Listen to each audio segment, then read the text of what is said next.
Inson ichiga jin kiradimi, yo'qmi degan savolga bir vrach do'stimiz yaqinda javob berib, bu safsata deganlariga bir qarshi video qilib chiqqandim. Kommentida bir dunyo odam yozdiki, bizani mazhabimizda jin kirmaydi deyilgan, rahmatli shayx hazratlari kirmaydi deganlar deb, mana shu sal qolsa bemazhab, shu radikal ekstremistga chiqarib tashlashlikka ozgina qoldi. O'zbekiston musulmonlar idorasi qoshidagi fatvo markazini rasmiy Telegram kanalining silkasini ko'rsatib qo'yaman va o'sha yerda inson ichiga jin kiradimi degan mazmundagi savollar raqamlariga chiqib qo'yaman.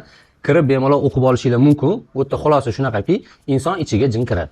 Vrach do'stimizga tavsiyamiz, o'z sohalarida ishlasinlar, rivojlantirsinlar, xalqimizga foyda keltirsinlar.